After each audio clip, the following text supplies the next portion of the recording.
So Nalini Haribol. Let's start with Jadwani. Thank you. Hare Krishna.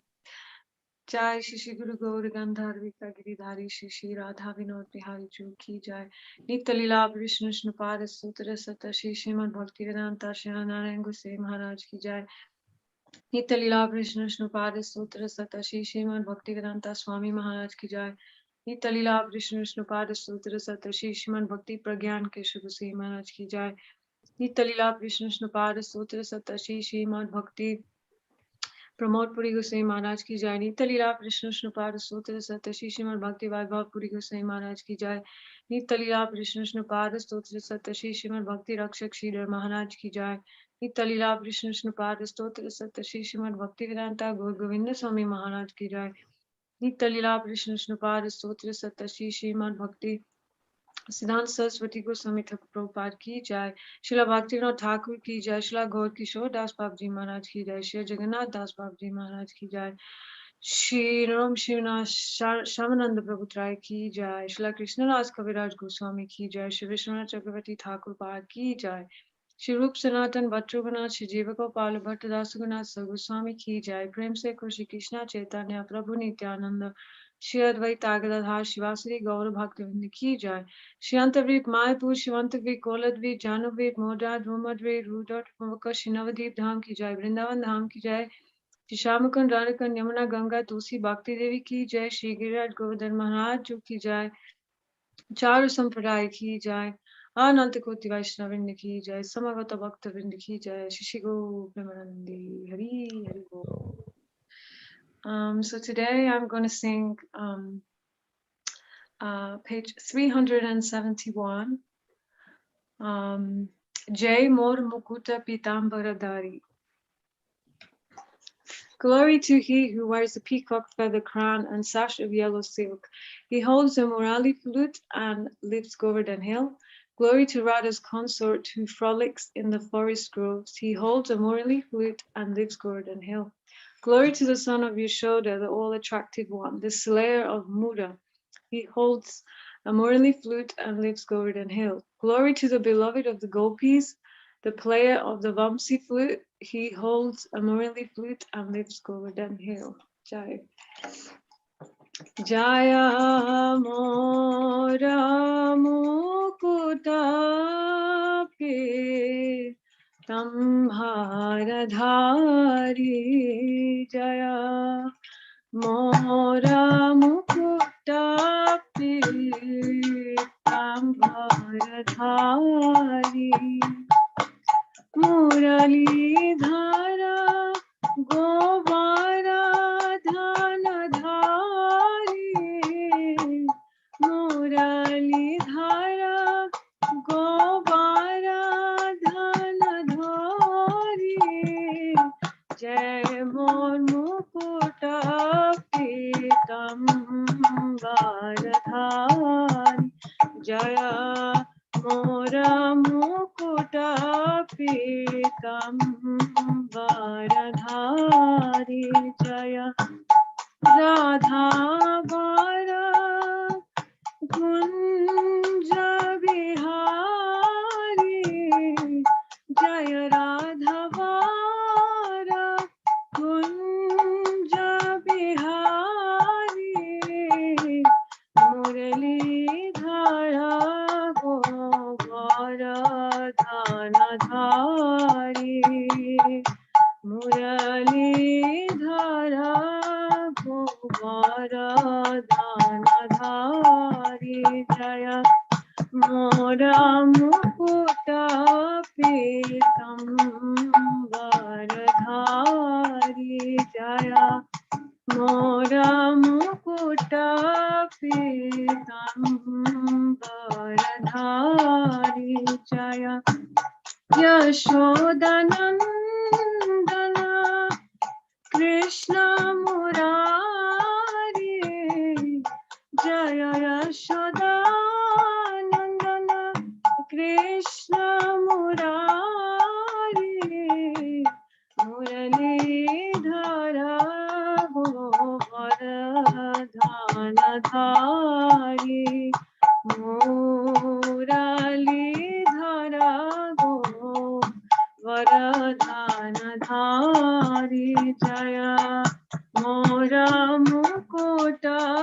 पीताम्बरधारी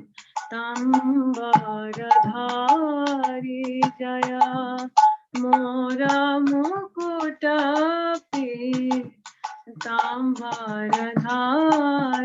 Jai गोपीजन Vallabh Banshi Bihari गोपीजन Vallabh Banshi Bihari Muralidhar Govardhandhari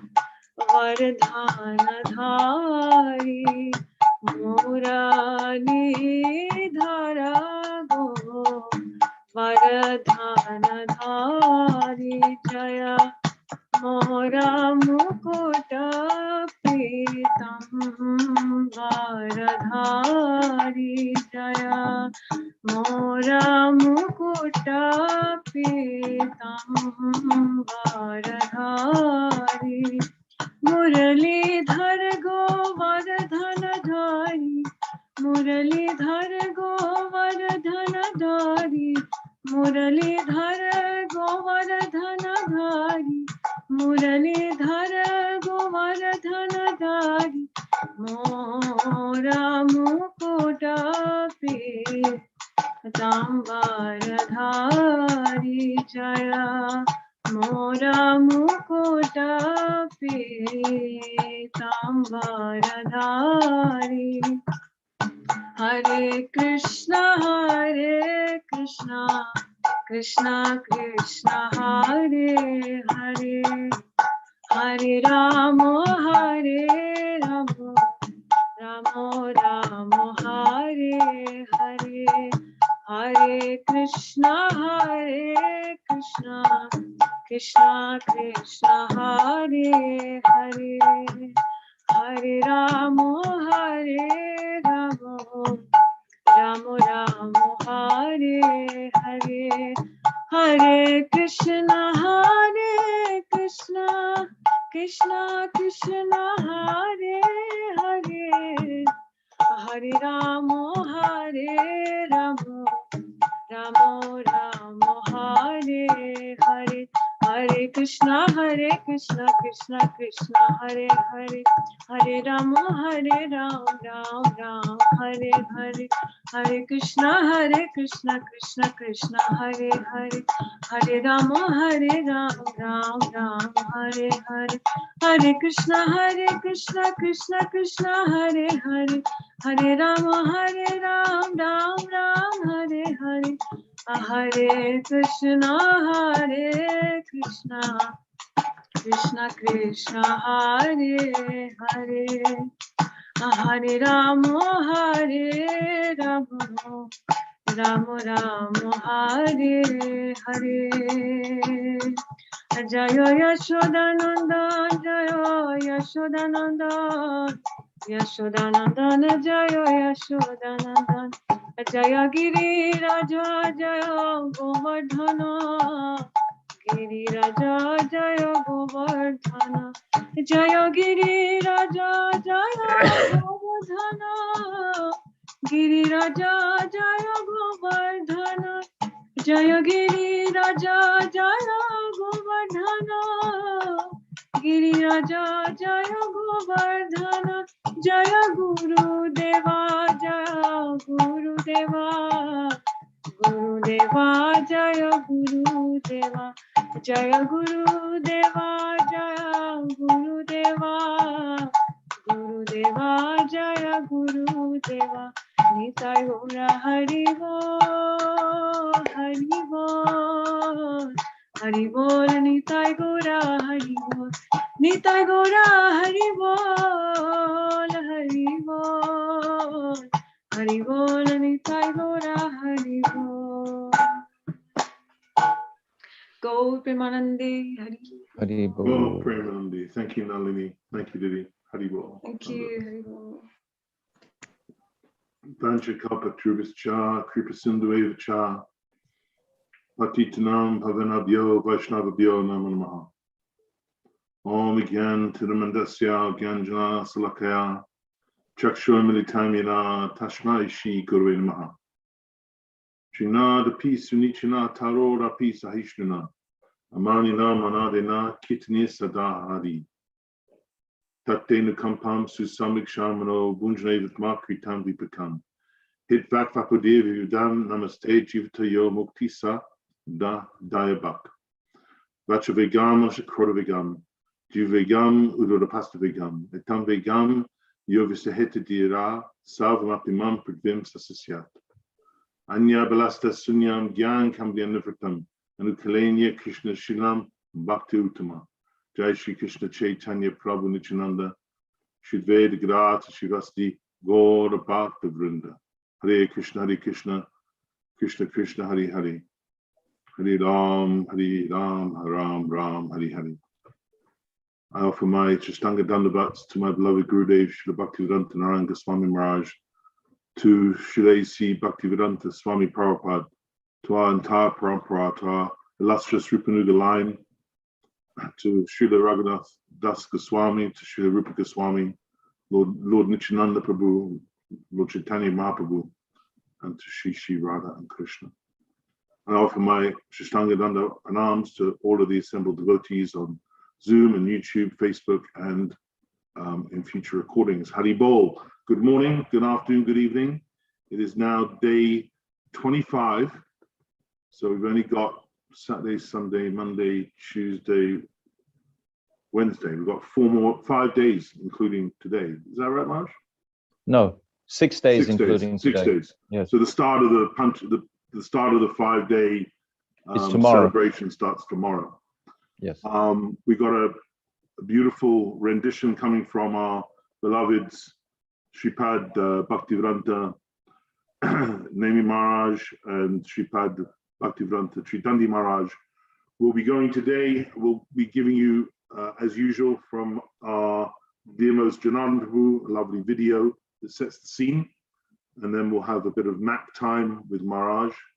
And then we'll be going to the following places: Killola-kunda, Gvala-pokhara, Syama-talaiya, Ratna-vedi, Carana-cihna, Narada Kund, and if we have time, we'll do a bit of Damaras to come at the end. So I shall ask Tarun Prabhu to put the video on, and we'll get cracking. Radha Ramana Hari Govind Jai Jai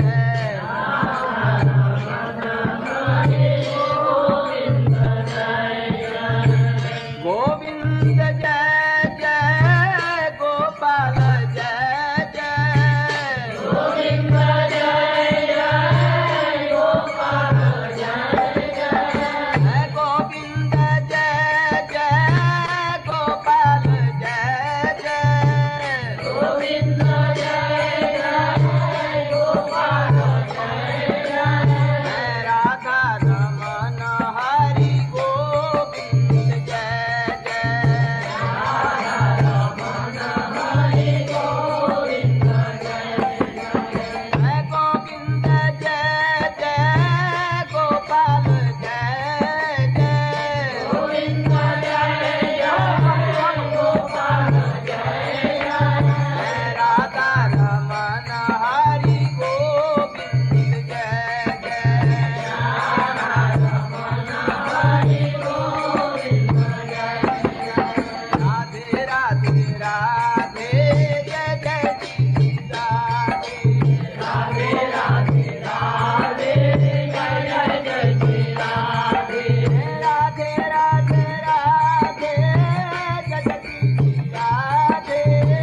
Agyantimirandasya Gyananjala Shalakaya Chakshu Unmilitam Jena Tasmai Shri Guruve Namaha Guruve Gaurachandraya Radhikaya Taradeye Krishnaya Krishna Bhaktaya Tarabhaktaya Namo Namaha Bhaktya Vihinara Parara Lakshaya Shiptascha Karmadi Tarangamadye Kripamai Tvam Sharanam Prabhanam Vrinde Namaste Charanarvindam Bhajami Radham Aravinda Netram Smarami Radham Madhurashmitasyam Vadami Radham Karuna Paradram Tato Mamanasti Katina Kapi. I first of all offer millions and millions of Dandavat pranams to the lotus feet of my most beloved Gurudev, Nityalila Pravishta Om Astotara Shishi Marg Srila Bhaktivedanta Narayan Goswami Maharaj. And I'm offering the same again millions and millions of times unto the lotus feet of our most beloved Nityalila Pravishta Om Astotara Shishi Marg Srila Bhaktivedanta Swami Srila Prabhupada, and all our illustrious Rupanuga Guru Vargya, and all the Vaishnava and Vaishnavi devotees of the Lord. My Dandavat pranams to all of you today on this Zoom thread, and whoever may be listening on any of the other platforms, my Dandavat pranams to all of you. So today, as our dear Yashoda Prabhu told us, is the 25th day. So tomorrow we begin our Bhishma Panchaka, the last 5 days. So yesterday was a very hectic day, busy day, flowing with very powerful impressions of Terkadamba, of Nanda Bhavan, Pavan Sarovar, Lalita Kund, Uddhav Kyari, and we also mentioned Gopastami. So just to refresh, there are 2 Gopastamis. There is one when Krishna takes the calves out grazing. This is taken out from the village called Vasant on the way out to Govardhan. And then the second Gopastami is from Nandagan itself, when Krishna is promoted to taking care of the cows. So these are very nice pastimes to remember. Actually, last night I heard a very beautiful story from Rasik Mohan Prabhu on the Zoom session, describing how Krishna is so attracted to the cows and they are so attracted to him. Krishna disappeared for many hours one day, and the Gopas and the Gopis and the elder Mother Yashoda, etc., Nanda Baba couldn't find him anywhere. And then as the cows were coming back to the Goshala, generally all the calves are waiting with bated breath for their mothers to return and to welcome them with a beautiful, happy feeling of reunion. But on this particular day, none of the calves were waiting at the gate. And the Gopas were very surprised. And they looked inside the Goshal compound and they saw all the calves were all gathered around some object in the center of them. And the cowherd men, they walked their way through the cows, and then they found Krishna was sitting on the ground with 3 or 4 cows in his lap, just caressing them. So this example of Krishna's extreme attraction to the cows and the calves, and them to him, of course. So the cows are the backdrop. And today we're going to be aware of this because we're continuing our Govardhan Parikrama, but we're going the opposite way today. We're coming out of the gate of Giridhari Gaudiya Math. If there's a map there, I can describe briefly the journey today, just of Giriraj, if we have that happening. Can you see it, Maharaj? Yes, yeah. If you can expand it, if you put your cursor on our Giri, yes, right there. So we come out of the Giridhari Gaudiya Math, and then almost directly opposite, right where your cursor is right now, Tarun, this is where Killola-kunda is. That's the first place we're going to stop, and I'm going to speak something briefly about that. And then we're going to come up that road, and then we're going to come to the second place, which is Gvala-pokhara. Let me just get that right. Yes, this Gvala-pokhara. So we're going to come there, and then we're going to go a little further to Syama-talaiya, and then we're going to come to Ratna-vedi, and then we're going to go a little bit further, and we're going to see a beautiful Chandrapahari, and then directly opposite, on the other side of the road where the cursor is, we're going to have darshan of Narada Kund, or it's actually at Vrindakund, but we call it Narada Kund now. So that's directly opposite. That's before we get to Kusum Sarovar. And then this is the extent of our Parikrama today. It's just a brief walk, basically almost to Kusum Sarovar, and then we turn around and we return back for midday prasadam at the temple. So it's a very brief day, really, walking wise, and it's in preparation for the next 5 days, the last 5 days of our Kartik Parikrama. So today we're going to be very much associating with Sri Giriraj. So thank you, Tarunji. So there's a beautiful prayer we can say initially. Namaste Girirajaya Shri Govardhan Anamine Ashesha Kleshanashaya Paramananda Dayane. Namaste Girirajaya. What is the name of this king of mountains? Giriraj, Govardhan. Govardhan is his name. Ashesha Klesha, Ashesha Klesha, what was that? Ashesha Klesha Nashaya. That he has the ability to take away unlimited miseries and simultaneously bestow supreme bliss. So this is a very beautiful mantra to chant as we walk along to Killola-kunda.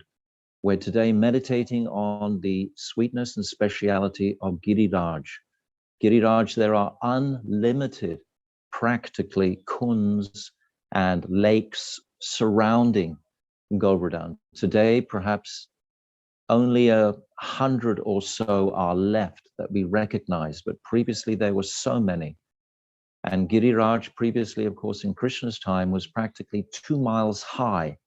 So we can imagine how much larger an area of ground it covered. And Giriraj, there's another beautiful verse from the Venu-gita.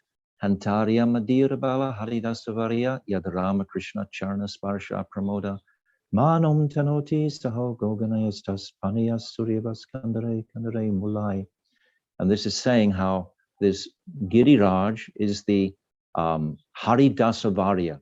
He's the greatest devotee, because the name Govardhan itself, Vardhan, means to give, to nourish. The cows, the gopas, the gopis, all are being nourished, and Krishna's leelas in particular are being nourished in the secret caves, because the mountain itself is so high for their pastimes. There's so many secret caves and kunjas, etc., where the gopis relish pastimes with Krishna. But this particular place of Killola-kunda is the first place we're coming to today. And this Killola means to frolic or to play. That's what the Kund is named after, this Killola-kunda, yes, where we've come. So we're getting an impression from this photograph.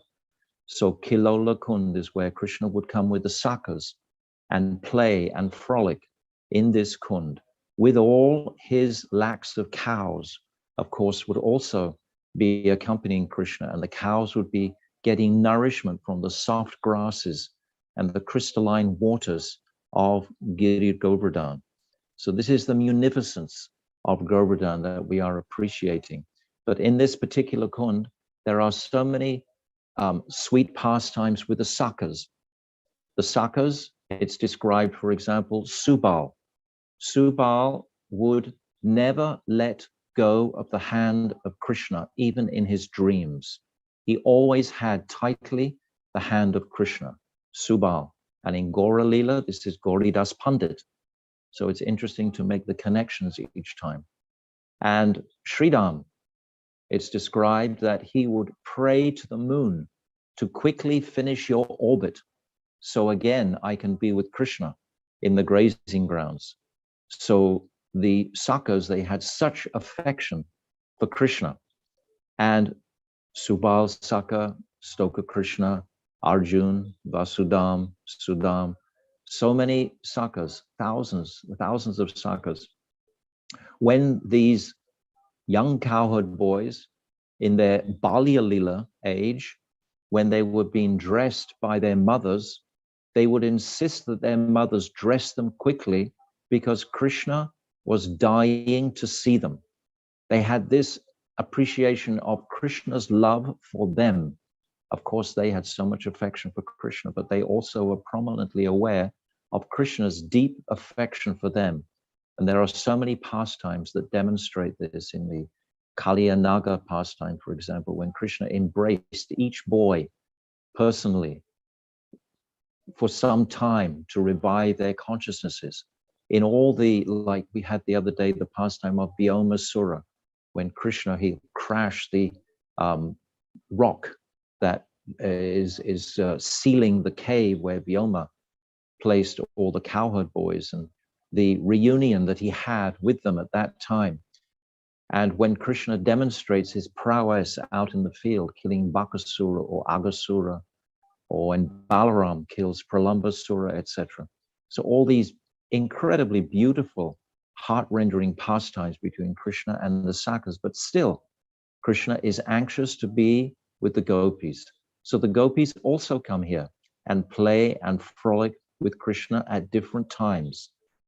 In their evening time pastimes sometimes, in the Ratri Lila, during the Ras Lila pastimes, they would wander around Govardhan to the various lakes and the kunds, etc. at that time. So Govardhan is decorated with so many beautiful lakes, so many beautiful streams and kunds, etc. So this is Killola-kunda, where we first come today to have darshan of Giriraj and to catch the atmosphere. It's a particularly peaceful kunj because it's kind of like a little bit off the main Parikrama trail. You have to walk a few hundred yards inside, and then you come to Killola-kunda. And then it's, we can taste the atmosphere and speciality. So this is our first stop today. And now we're going to continue up the road towards Kusum Sarovar. And our dear Bhaktivedanta Nemi Maharaj, he's going to take us through the next 3 places to eventually come to Ratna-vedi. And he'll describe the speciality of these places alongside Giriraj Govardhan. So Giriraj Govardhan ki jai, Gop Premanandi, Hari Hari Bol, Vansha Kalpatarubhyascha, Kripa Sindhavyacha, Patitanam Pavnibhyo, Vaishnavebhyo Namaha. Oh, Yashoda, you have to unmute. Otherwise, we just get the royal wave. Lip reading. Lip reading, yes. For half an hour. Om Jnana-timirandhasya Jnananjana-shlakaya Chakshurunmilitam Yena Tasmai Shri Gurave Namaha. Namam Vishnupadaya Krishna-prasthaya Bhutale Srimati Bhaktivedanta Swamini Namane. Namam Vishnupadaya Radhikaya Priyatmane Shri Srimad Bhaktivedanta Narayani Namane. Namam Vishnupadaya Gaura-prasthaya Bhutale Shri Srimad Bhaktivedanta Bharti Namane. Vanchakalpatarubhyascha Kripa Sindhavyacha Patitanam Pavanebhyo Vaishnavebhyo Namo. Shri Krishna Chaitanya Prabhu Nityananda Shadvait Gadadhar Shivas Nishigo Hare Krishna, Krishna Krishna, Hare Hare. Hare Rama, Rama Rama. Of my humble obeisances to Srila Prabhupada, my beloved Diksha Guru, Srila Gurudev, my beloved Shikshan Sannyas Guru, Srila Bhaktivedanta Bharati Maharaj, my beloved Shiksha Guru, to all our Rupanuga Guru Varga, and offer obeisances to all devotees present at this or other times, headed by Chidandigan, especially Shri Pujabhat Chidandi Maharaj, and my godbrothers and god sisters, headed by Achyutananda, Budara Prabhu Mahabodhi, and others who may be present. Narada Hari, Pavitrini, Hare Krishna. So, yeah, we've come to as Gvala-pokhara and Ratna-vedi. Gvala-pokhara is a place where Gvala means cowherd boys or cowherd men. So this is the place where Krishna comes with his cowherd boy friends, and their pastimes are described in Srimad Bhagavatam. They're playing like boys. They're wrestling, and not that Krishna always wins, because the love of the cowherd boys is so much. They sometimes manifest virya-ras. Oh, I'm so powerful, I can defeat Krishna like anything. And Krishna likes it when they develop, by their love, they develop so much strength that they actually defeat him. And he's lying with his flat on the back, with his lying on his back, and Sridham sitting on top of him. And Krishna says, well, I won. What? You won? How you won? You're lying with your back on the ground. No, but my nose is pointing up and his nose is pointing down. So I won. Always cheating. Always creating funny situations that are like, it's always surprising. Surprise, amazement is a really essential part of Braj. It's never dull. You never know what's going to happen. There's no routine there. Or rather, routine is there, but always things are coming to break that routine in very amazing, wonderful ways that expand the ras. Limitlessly expanding. And then also, Ratna-vedi, this a jeweled throne. This is the place actually where Krishna and Balaram, they were both together with all their gopi friends and some cowherd boys also. They're all playing Holi. And then one envious demon comes. He's a servant of Kuvera. Kuvera is he's very sober. He's devotee also. But not all his servants are like that. So Shankar-Chuda came, and he'd taken a jewel called the Syama-talaiya jewel. And he was shining like the sun god. So he came and he's seeing Krishna and Baladev playing with some very beautiful girls. So just like now, there's such a scandal because haggard old leaders, by artificial means, they're enjoying with young girls. So Shankar-Chuda started treating the girls like girls, and they're playing along. Oh, and he's driving them away. And they're, hey, whoa. The Krishna is furious. Somebody presumes to enjoy his internal potency. So he gives orders to Baladev Prabhu, he should look after the gopis. And then he starts chasing this Shankar-Chuda nonsense rascal. He's chasing him. They ran a long way. From this Ratna-vedi, they went all the way up to Sankarshan-kunda, just way the other side of Govardhan. And at Sankarshan-kunda, Krishna caught hold of the demon and with one blow killed him. And then he took the Syama-talaiya jewel from the demon, took it over. It was like his crest jewel. Whom does he want to give it to? Oh, he wants to give it to Srimati Radhika. But how can he do that in front of everybody? So instead of giving to Srimati Radhika his secret, beloved, little secret, he won't always manifest his love for her in front of everybody else. Instead, he gives it to Baladev. So Baladev is his older brother. So naturally, he gives tribute to his older brother. And Baladev says, I see, okay. And then gradually, by a chain of command, it gets back to, he gives it to Subal or Madhumangal. And then gradually, it comes to Rati Manjari, and then she gives it to Srimati Radhika. So the Syama-talaiya jewel Raghunath Das Goswami is praying that I want to decorate you with a Syama-talaiya jewel, because that Syama-talaiya jewel is such good friends with Krishna's Kaustubha Muni. And I want your Syama-talaiya jewel to associate very, very, very, very closely with Krishna's Kaustubha Muni, money, not money, Kaustubha money, with the Kaustubha jewel that Krishna wears on his chest.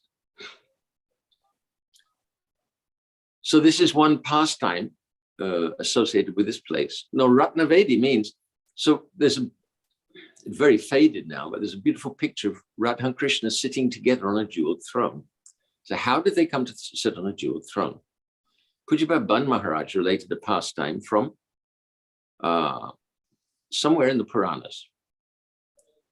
So there's been a coup. The gopis, they're fed up with Krishna dominating, boasting. So to make some variety, they have a coup in Braj, and they enthrone Srimati Radhika as the queen of Braj instead of king. Krishna is always boasting that he's the king or prince. And then Lalita becomes the chief, the prime minister. And then they give all the positions to all the gopis. And there's nothing left for the gopis, the cowherd boys. Anyway, okay, so Krishna becomes chief of police. And then the others have subordinate roles. So then there's plotting amongst Krishna and the cowherd boys. So what are they going to do with it? This is like a challenge. What are they going to do about this? So they make a plan. Krishna comes and makes a complaint to the queen of Braj, Srimati Radhika, and the prime minister, Lalita Pragalbha. She's older than the others, and she's very outspoken, very haughty, is sometimes translated as haughty. She's a very powerful personality. So she's the prime minister. And Krishna says, someone has stolen my flute. I suspect corruption here in the government. So then they start making fun. Oh, you're chief of police? You can't even look after your own flute? What kind of chief of police are you? Krishna said, no, I suspect corruption. We're going to have to search. So then there's this. He'll make any excuse that he has to body search the gopis. And they're all running backwards and forwards. And in the end, he accuses Lalita. I think that you've stolen this. How can I steal it? Well, just shake out your clothes. So she shakes out her clothes. Dong, the flute falls out. And then Lalita's furious. This is a setup. I've been framed. And she's so angry. All the cowherd boys run away. And then Krishna comes up and he admits, yes, actually, it was a setup. And then he goes, and then he has to pull his ears, stand up like this. And then he has to touch Srimati Radhika's lotus feet. But that's what he wanted. He doesn't always get the chance to touch Srimati Radhika's feet. So he's made this, sometimes when she's in Man, she's not in Man in this play, in this pastime, but he's subordinate. He's in love with her love for him. And he wants to appreciate and worship that love. So he touches her feet, and then she invites him to, and she's so soft, so they're sitting on the throne together, and then Jai Jai Radha Krishna, Jugala Mila, Arati Karave Lalita Disakya, and Lalita's giving arti. Just close also. So we see that the pastimes, these are not quarrels. They're creating these dramas to heighten the moods. They're not actually quarrels in the way that we can quarrel. But the whole thing is like children playing. Sometimes they play cops and robbers, or sometimes they play mummy and daddy, or whatever. Depends on the kids, right? But they're just playing to taste different rasas, to taste different mellows. So Krishna and the gopis, they take on all these different roles and plays, and they get into it completely. And in this way, they're tasting all these different mellows. So there's another Shamkuti. So Syama-kuti means that Krishna, he's Syam. Syam means blackish, but not as we know blackish. When we get darshan of Krishna, we'll be stunned. And at some point, when we come back to our senses, we'll think, oh my God, that's what it means, blackish. Like, one of the most amazing things I've seen is black thunderclouds when lightning is going off inside them. You see that during monsoon in India, and I've seen it in Africa also. It's amazing. So Krishna's amazing. And when I was a Zen monk, my teacher gave me the name Gensho. So Gen means very dark, and Sho means brightly shining. So very dark and brightly shining. So this grove, Syama-kuti, means that Krishna is there, and he's covered himself with Syam musk, very beautifully scented. And he's wearing Syam clothes, and he's covered all his ornaments, and he's sitting in this Syama-kuti, in this deep, dark grove. And the gopis know he must be there somewhere, but they can't imagine where he is. So then there's beautiful pastimes we can imagine that the gopis go in one by one to explore and find out where Krishna is, and finally they find him, and there's some pastimes, and then each gopi comes out and says, yes, I did find him. Oh, what happened? What happened? Oh, you'll have to go yourself and find out what happened. There was another pastime, or is another pastime. Radha and Krishna are associating with each other. And to make some interesting drama, Krishna dresses Srimati Radhika up as Krishna.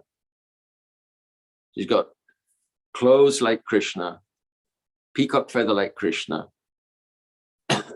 covered with blackish, so she's got a blackish complexion. And the two are basically, you practically had to see them apart, wouldn't know who's who. And then Srimati Radhika sits with beads, and she's just chanting. And then the gopis come. Are they? Two Krishnas? What's happening? What happened to our ceremony? Where's Radha gone? What's going on? Is this Krishna? Is this Krishna? Is this Radha? What's happened? What's happened? So then Krishna, in Radha's voice, he says, you won't believe what happened. This boy's got some mystic powers. I don't understand. You see him chanting? He's got these mystic powers. And he's speaking like Srimati Radhika. She says, Sakis, do you know what happened? He took some water in his hand. He did Archaman, and then he blew the water on me. And look what happened to me. I've changed into him. But fortunately, I kept my mouth shut, so that water couldn't get out. Otherwise, I'd be speaking in his voice as well. So Gopi said. And then this Krishna speaking like Radha. He said, do you know what happened then? No, what happened, Saki? What happened? Oh, I can't tell you. No. What happened? What happened? We'll have to go into this grove over here, and then I'll whisper to you. So first of all, Lalita goes over, and they sit down together. And then Krishna starts making some very frank moves. And Lalita's saying, Saki, what are you doing? What are you up to? And then Krishna, in his own voice, he begins saying, oh, you don't understand our game. And then Lalita, oh. So there's some pastimes with Krishna and Lalita. And then Lalita, maybe if her choli dropped a little or something like this, so she composes herself, and then she goes out, and they said, so did he tell you what happened? Yes, he told me. So what was it? What was it? Oh, you'll have to go in yourself. So one after the other, the gopis troop into the kunja, and there's pastimes with Krishna, and then they come out, and then finally they all come together, and Srimati Radhika reveals herself as well. So much laughter and so much chamatkar, so much astonishment. Sometimes it's not a joke. Sometimes it's not a joke at all. Just like on one occasion, Radha is in Braj. Krishna has gone to Mathura. And then someone's going to Mathura, and they'll take any presents, any messages, anything. So they tell Radha. So in the morning, someone's going to Mathura. So now you can write one letter, or you can send anything for Krishna. And then she's there by herself. In the morning, they come, and she's stunned, completely stunned. And on the little table in front of her, there's a leaf. And on the leaf, there's one letter, Ra.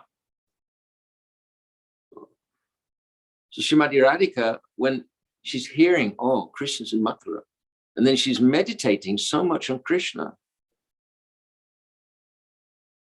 that she comes into the mood of Krishna, remembering Radha. And then she starts to write her own name, and then she becomes stunned and powerless. Can't go on. So sometimes in Krishna Bhavanamrita is described, and then Srila Kusmanjali also is described. So sometimes Radha and Krishna, like, the stages of prema. So pranay means that the illusion of duality has disappeared. Radha and Krishna, actually, they're one person. So any sense that they're two is illusory. Radha explains this to Krishna when he comes disguised in Prem Sampud, Srila Vishnu Chakravarti Thakur is explained. When he comes disguised as a beautiful girl in order to hear from Srimati Radhika about their love. She explains that people think that we're two lovers, that we love each other so much. They don't understand. We're actually one soul with two bodies. So Krishna means Radha Krishna together, they're one person. Ekat Manav Apibhuvipura. So they're one person, and then they've divided as two, apparently divided as two, and then they're constantly trying to meet each other. So when they meet each other, the mood goes up, and pranay means that they've lost the sense that they're separate from each other. And then goes up and up.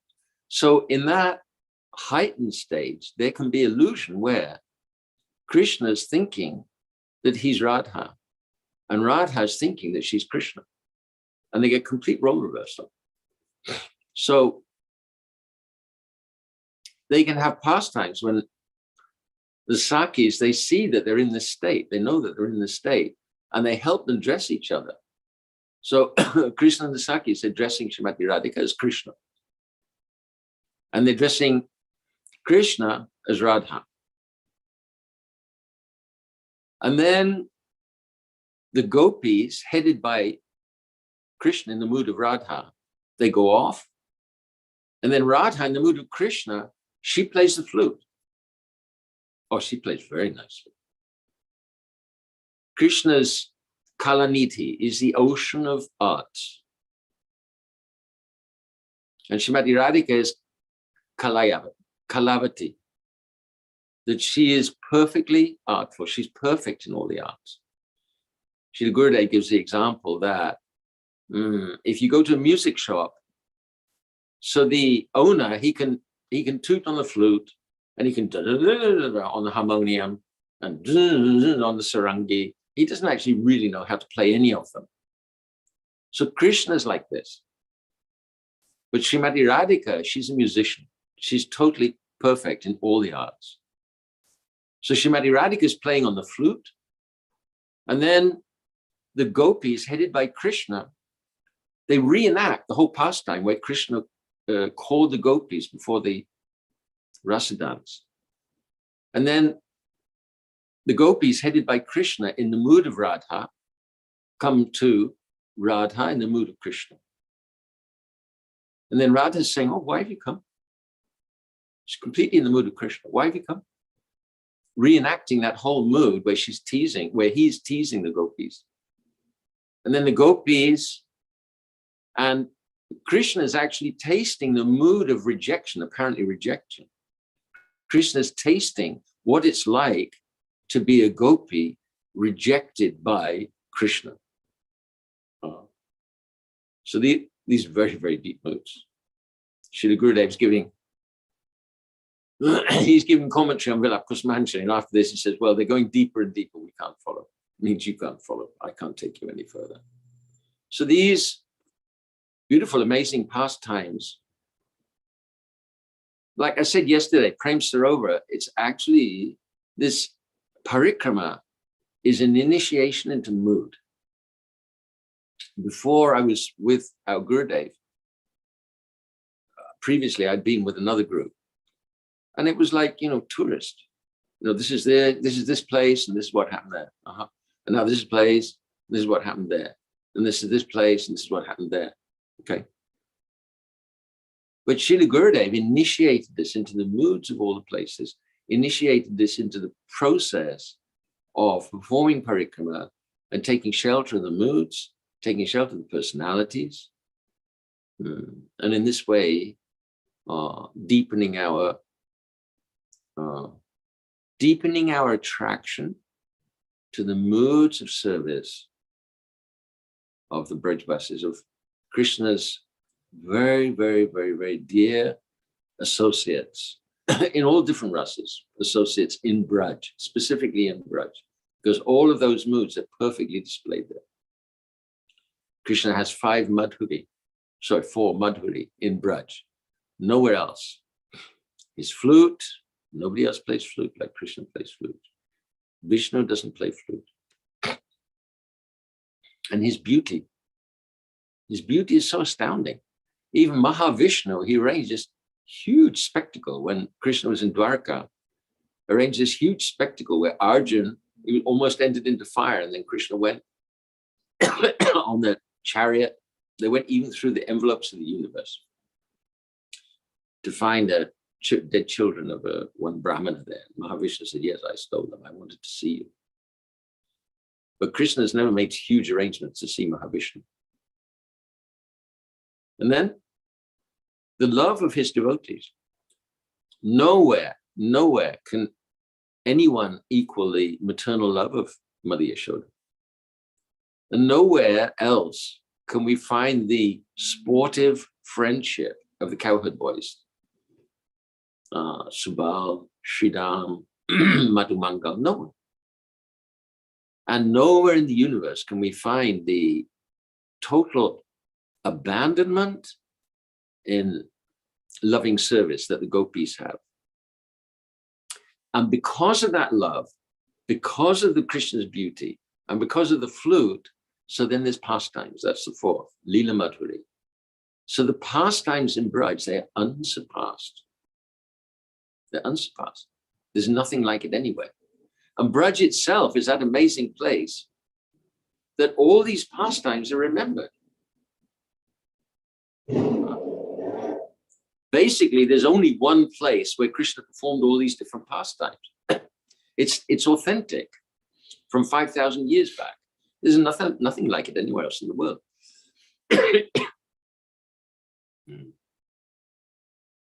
So Srila Gurudev was very kindly bringing us to these places. He could have remained immersed in bhajan, but instead, he came and pulled us in. Come on. So I offer my humble obeisances, the lotus feet of our beloved Gurudev, who invited us to come to Parikrama, and my Guru Maharaj, who pulled us out of the gutter and stood us up in line so that Gurudev could train us further, and all our beloved Acharyas, Hare Krishna.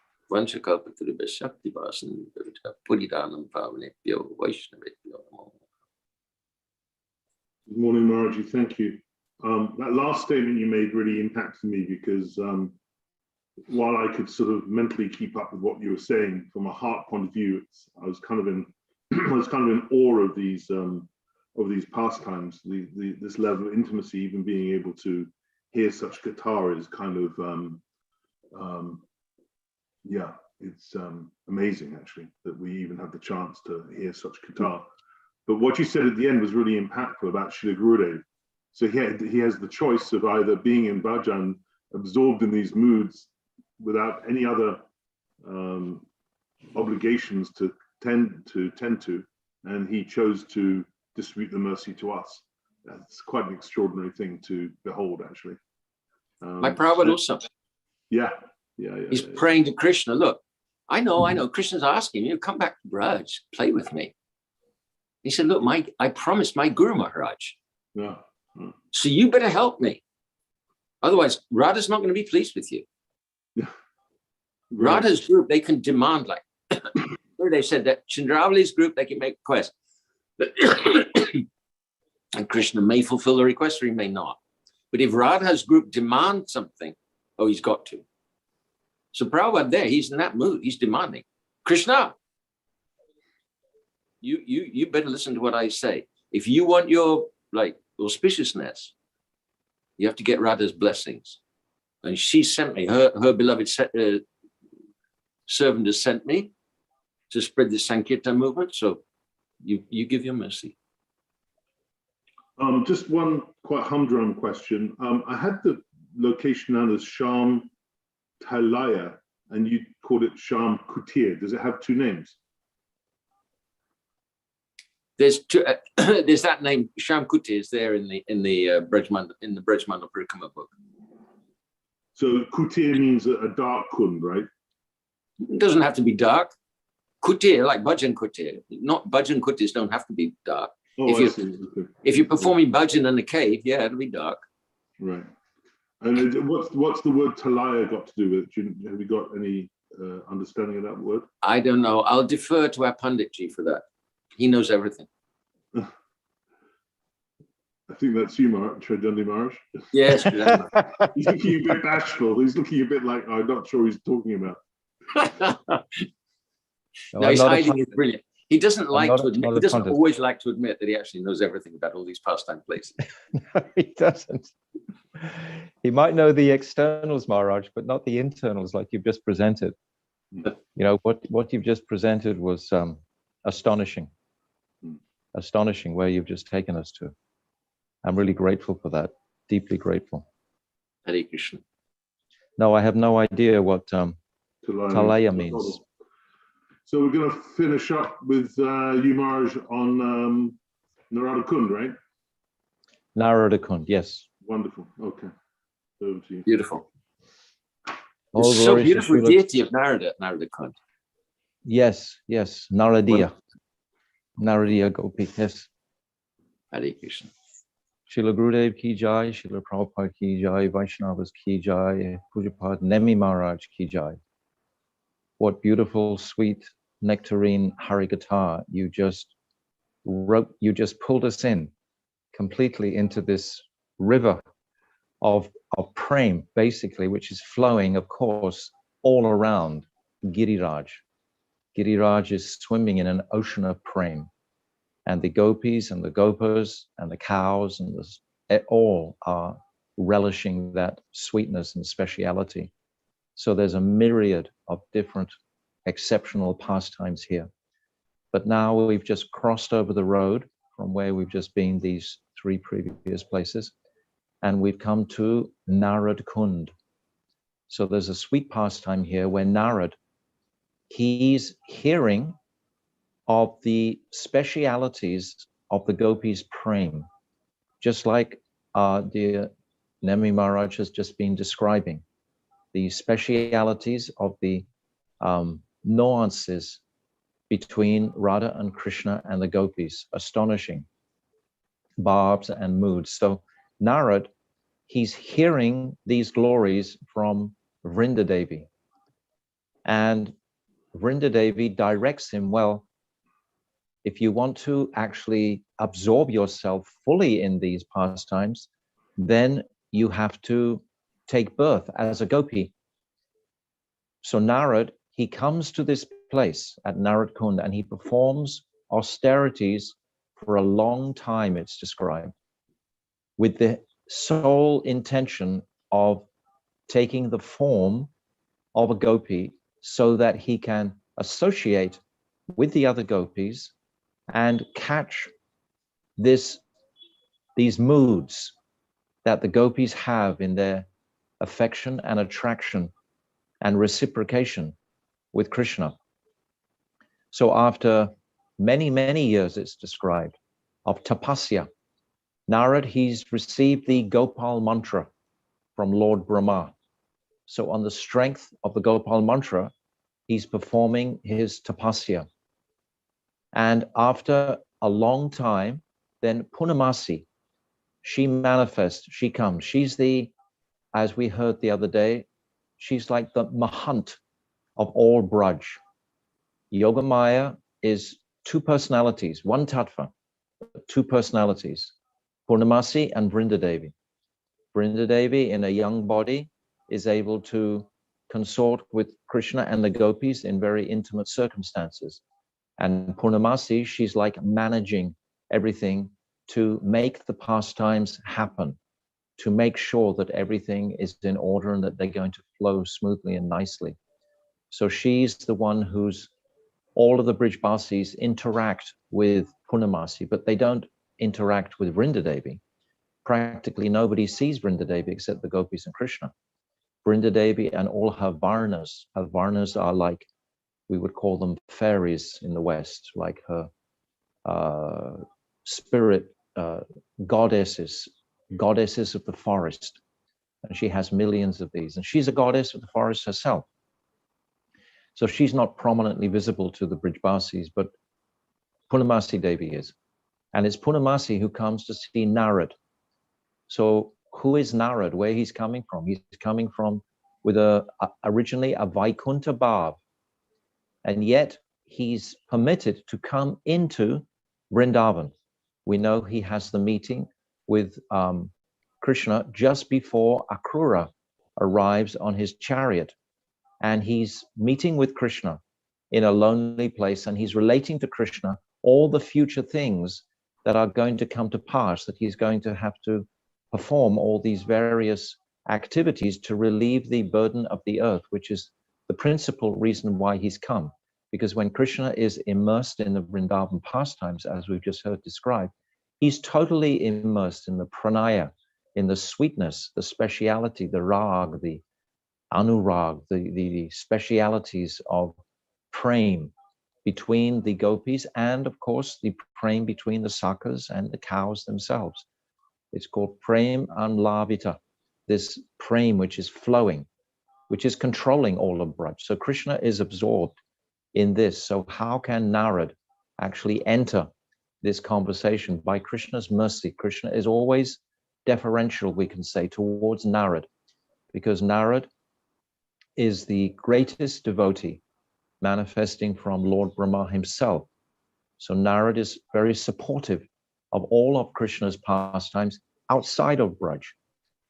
But now he himself, Narad, wants to enter into Braj. So Purnamasi, she comes and she takes him by the hand to Kusum Sarovar, which is just across the road where we just come from. And she dips him 3 times into Kusum Sarovar. And then he takes the form of a beautiful gopi. But not only that, she also bestows upon him the Ekadash Bhavs, the 11 principal bhavs that are necessary to enter into the consciousness of that personality of the gopi. Because we remember, in contrast, when Shivji, he wanted to enter the Rasa Leela, or at least witness the Rasa Leela, he was also given the body of a gopi, but he wasn't given these 11 moods or 11 bhavs. These 11 bhavs are described in Jaivadharma in the 39th chapter. They are, for example, age, your particular age, your particular dress, where your residence is, who are your parents, etc. What is your particular service to do? So all of these Ekadash bhavs are there, and very much the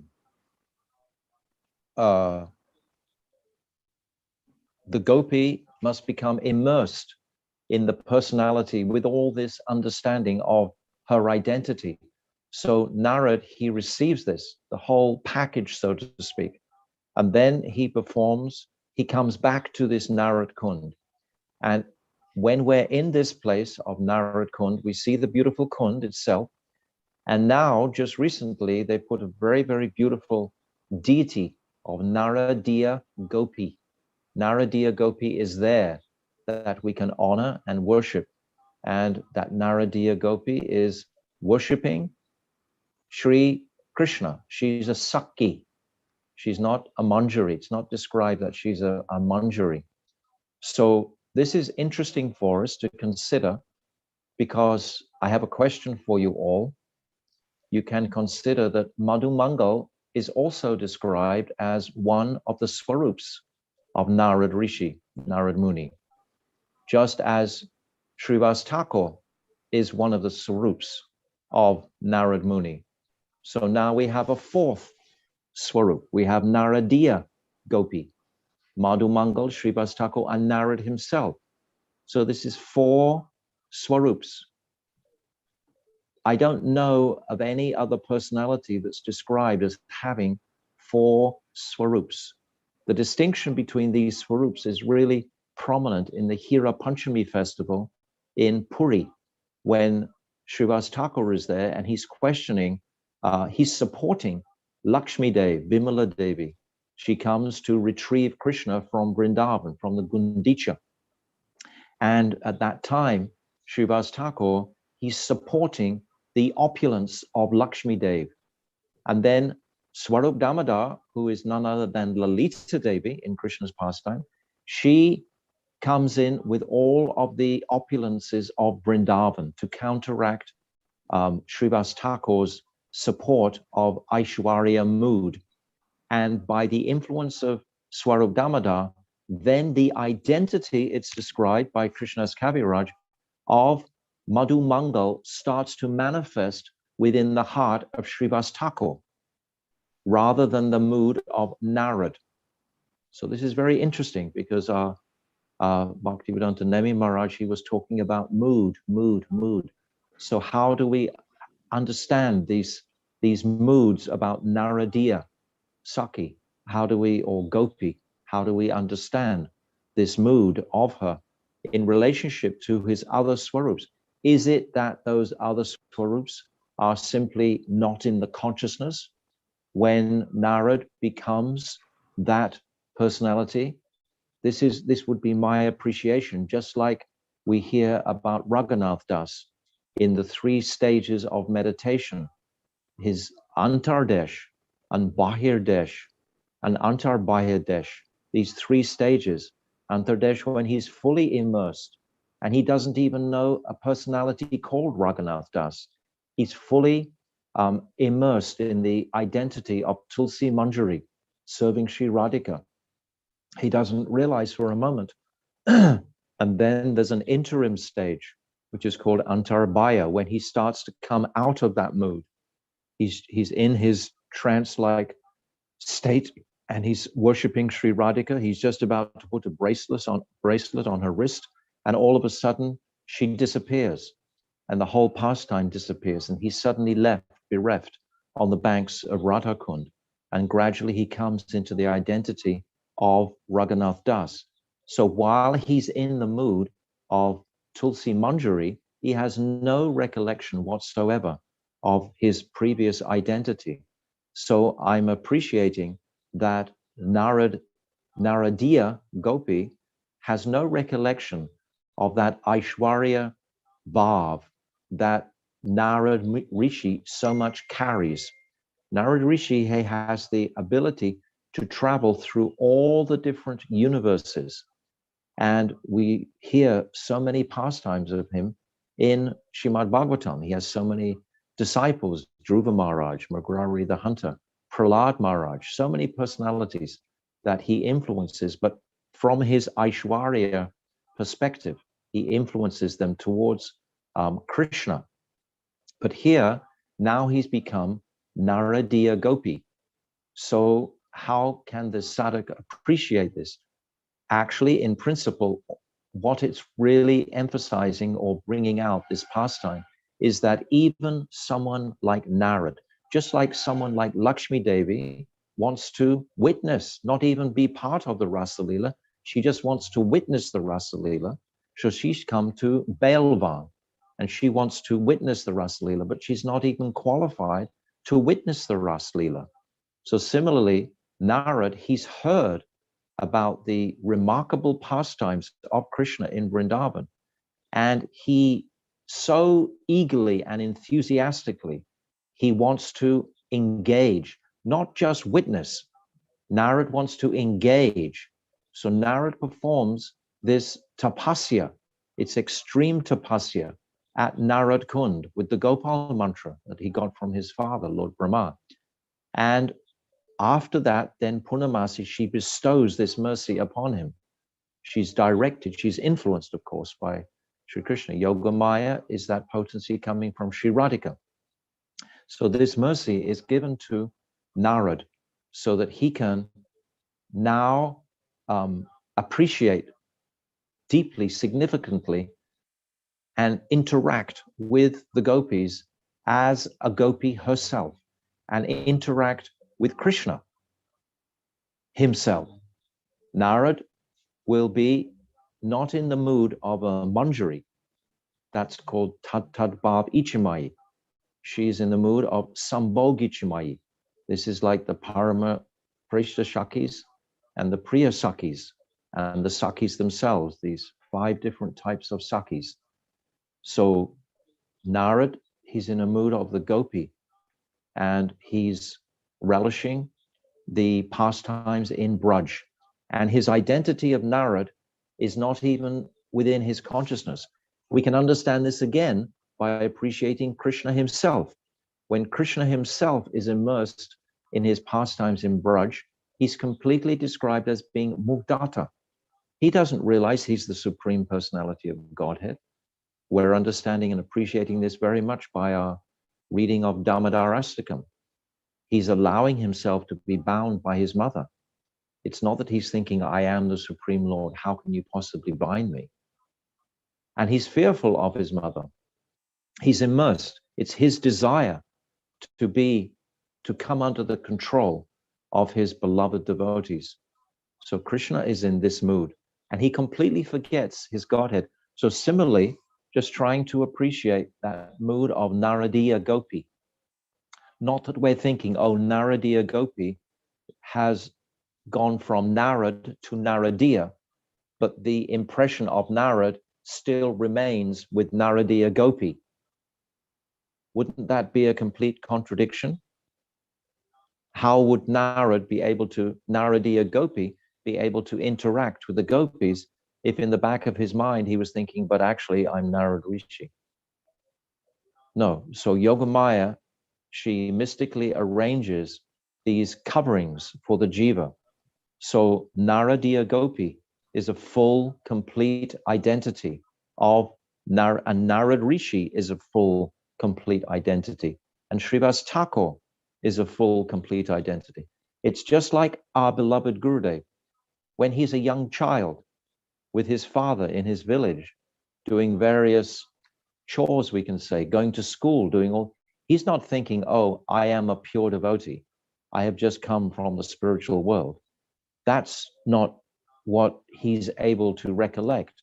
That comes at a future point when his whole Krishna consciousness is totally revived. Then he comes into his complete form of that personality from Goloka Vrindavan. So similarly, we also Naradiya and Narad and Srivas Thakur and Madhu Mangal, because Madhu Mangal, he's already in Braj. So if Madhu Mangal is in fact Narad Rishi, then wouldn't Narad Rishi have become influenced by the moods of Madhu Mangal? I'm asking questions here. The devotees can explore these topics. I haven't read specifically or heard exactly further than what I'm just sharing. I'm just sharing questions, basically. Teach in Lord Chaitanya Mahaprabhu. So when Lord Chaitanya Mahaprabhu is exhibiting the moods of Radha, he's in the moods of Radha. He's Radha. He's not thinking, oh, I'm Krishna. Correct. As we see in the... We have examples all throughout. Yes. That complete immersion. That complete immersion in that person. It's told Narad Muni is a post, just like the Pandavas are a post at different times. Because sometimes we hear Narad Muni is a mental son of Brahma. Then we also hear he's the son of the servant woman who becomes a Vaishnava by association with the Vaishnavas that came to the house where he could hear them talking. So these are different kalpas that the Narad Muni, capital N, is a post. And I've heard also so are the Pandavas. So they can take on different I have to read that. I don't recollect. I know that Lord Shiva, I've heard that Lord Shiva is definitely a post. I wasn't aware, like you just described, that Narad Rishi is also a post. I haven't heard that. Then maybe you could also explain what is called a prakosh. Is it prakosh or prakoshta? Prakosh. Prakosh. One second before we move on to the next question. That needs to be reconciled, because if it's a post, then how would somebody have 4 swarups and clearly be on the eternal plane, and yet I haven't be a post? heard what Achyutananda Prabhu is saying. I haven't seen. I heard it read from Krishna. But it is also in Guru Vaishnavas. He is sometimes Acharya, and then sometimes we know he is Gopi Bhava. Chaturvidar Sri Bhagavat Prasadam. So he's arranging for prasadam for his devotee. That's in his Acharya mode. Later on, next verse, 5th verse, Nikunja Jona Ratikelisiti. He's internally also that. So there's... Yes, there's internal and external, but when you say the word post, what I immediately remember many times that my Gurudev has spoken about is Lord Shiva. Lord Shiva is specifically a post, like a prime minister. A prime minister is a delegated situation, but Narad Rishi, I have never heard this, what you're saying now. I didn't know this. I haven't heard that. I've always understood that Narad Rishi was a personality, and the evolution of his consciousness came from his description to Vyasadeva as the son of a maidservant, etc., and then influenced by those Bhaktivedantas. And then he, in that kalpa, then he took birth from Lord Brahma's body in the next birth. But I don't know what, I haven't read what you're saying. Were they real ontological evolutionary stages, or were they just kind of Yogamaya leelas? What, of Narad? Yeah. Becoming, no, Narad becoming, it's described in the 4th, 5th, and 6th chapters of Srimad Bhagavatam, 1st canto. He describes to Vyasadeva his previous life before becoming realized, in his previous birth as a child of the maidservant, etc., and then getting the influence of the Kumaras, actually, the 4 Kumaras, those Bhaktivedantas. And then he takes their Mahaprasad, and then he practices meditation, and then he has darshan of Krishna directly, and then Krishna tells him that you won't see me again in this birth, but next birth you will see me. And then his next birth, he manifests from the body of Lord Brahma. That's I appreciate that. What I was asking was not the history, but whether that is Yogamaya Leela, or whether it's actual within time and space history. Well, I understand that's history. I understand that's history. That's the difference between what I'm saying and what Achyutananda Prabhu, I think, said previously. But I have always understood that and appreciated that as being history. Yogamaya, she'll cover the consciousness and create forgetfulness, etc., you know, of a person's identity. That's what I've been discussing in regards to Narad, that his consciousness, what I'm basically saying is that when he becomes Naradiya, he's not conscious at all of the Aishwarya aspect of his identity as Narada Rishi. That can't remain. You can't have Madhurya and Aishwarya simultaneously running. That can't be. I was saying the other day that the Hiranyakashipu, Hiranyaksha, Ravana, their Swarupa, they cannot think that, well, we're really gatekeepers. No, they have to completely forget that's removed. Absolutely, that's correct. Yes, yes, they do become, and this is very easy to understand, Prabhu. It's just like we are convinced, you are convinced that you are a Chutananda, Prabhu. That, or maybe you're, no, maybe you're not. I don't know, but I mean, we are convinced that we are these particular personalities now. But is that our eternal identity? Not at all. Our eternal identity is something quite different to that, but we are enacting, or we're living in this illusory conception of this material identity. But with Narad Rishi, that's considered his Swarup. This is the extraordinary nature of this pastime, or what I've been discussing. He has, in fact, 4 Swarups.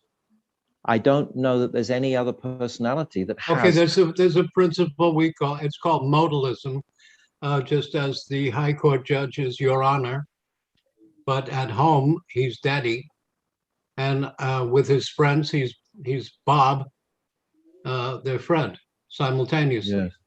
There's the principle called modalism, which so that's nice, Yuchuda. That's very nice. Yes. I wanted to say one thing, a different subject though, but Vishwambara Goswami of Radharaman Temple told that the Madan Mohan Temple, you know, there are 3 buildings there, 2 towers and 1 small building, and one of the towers is empty. You may know this, but Sanatan Goswami was going to invite Mahaprabhu back to Vrindavan to stay in that tower and live there, and for the rest of his life.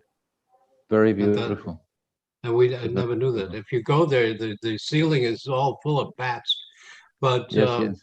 Beautiful. Nobody knew why there was another tower that's always empty. Okay, wonderful. Sanatan Goswami was going to invite Mahaprabhu to live there. Perfect. Wow. Thank you, Prabhu. Did you want to say anything more on Narada Kund? No, just thank you all very much for your attention and kindness.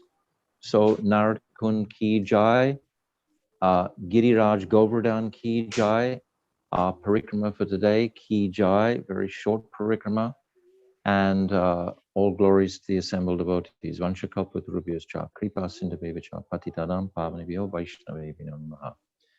So if you want to carry on with any Hari Guitar of Damodarastakam, I'm okay with that. Or if you want to close and have an early day, I'm okay with that too. Whatever is the general consensus. Let's go with Damodarastakam. Well, that was a big consensus between you and who. Okay. I consent, Maharaj. Okay, Tarun and Yashoda consent. We'd already decided actually, Maharaj. So it was advertised. Okay, I was just throwing it out there for anyone's. But of course, everyone's completely independent on Zoom. They can just pick up and press a button and they're out. So, okay, so Namamishwaram Satchit Ananda Rupam Lasat Kundalam Gokule Brajamanam Yashoda Viola Kulat Davamanam Paramristam Atyant Toto Drutya Gopya Rudanta Muhu Netra Yugam Rajantam Karamboja Yugmena Shatanka Netram Muhu Swasakampa Trirehanka Kanta Stita Graiva Damodaram Bhakti Vadam Iti Drikswali Labia Ananda Kunde Swagosham Nimajantam Akaipayantam Tadiyashitaj neshu bhaktya jitapam puna prematastam satavriti vande. So now we're up to page 66 of the Damodarastakam book for our reading. And I'll just share something with you all because I'm inquiring, I'm always personally exploring this dynamic of Krishna consciousness and all the various truths that we're offered. I never for a single moment can presume that I actually know anything. I just know I'm a fool, but I'm trying to understand the glories of Chaitanya Mahaprabhu and the glories of Srimad Bhagavatam. But I am curious, very much so, about the identity of Satyavrat Muni. And I shared with you last time we spoke that our dear Pujapad Bhaktivedanta Madhav Maharaj had told me that King Satyavrat was not the same as Satyavrat Rishi. But then today, I just got a quote from my dear friend Nrsinga in the US, and he's quoting to me something very interesting here to share with you. Sorry, I'm just trying to pick it up here.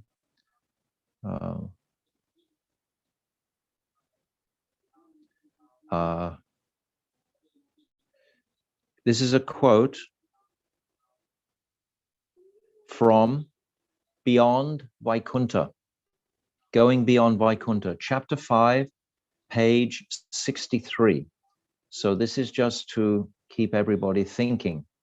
So my Gurudev says, this Meena incarnation, this is Matsya, saved Satyavrat Muni, who had at that time offered a prayer known as the Damodar Ashtakam. So this is what my Gurudev is saying in Going Beyond Vaikuntha. So this starts to throw a different light on that understanding that they are in fact two personalities, or are they one personality? Or am I just chasing a rabbit hole that doesn't have a great deal of significance? But personally, because Gurudev has told us to, when we say and enunciate these prayers, and we're trying to go as deeply as conceivably possible into this Damodar Astakam with all our heart and soul to try and appreciate the exceptional specialities and the astonishing Leela that is revealed through these prayers. So how can I not be considering the personality from whose heart this prayer has arisen from? If it's just a Satyavrat Muni and has nothing to do with King Satyavrat, very easy to accept. But I still don't know very much about the identity of Satyavrat Muni, which yuga, etc., which day of Lord Brahma, etc. And Mark, can you remind us who King Satyavrat is? The connection. Huh? Can you remind us who King Satyavrat is again? This is described in the 8th chapter of Srimad Bhagavatam, the 8th canto, I'm sorry, and it's the 24th chapter, and it's described that Satyavrat, King Satyavrat, he finds a very small fish in a little pond that he's bathing in, and the fish speaks to him and said, "Oh, please protect me. There are too many dangerous fish in here. Put me in a protective place." So he puts him in a bowl, and within a day, the fish has grown beyond the capacity of the bowl.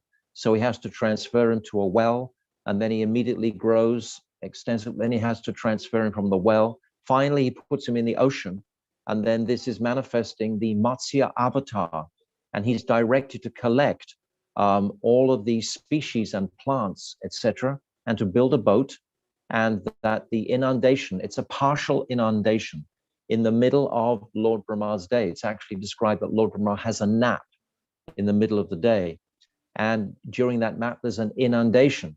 And Matsya, to save the Matsya avatar, to save the Vedas, he manifests, and he has a horn growing out the top of his fish's head.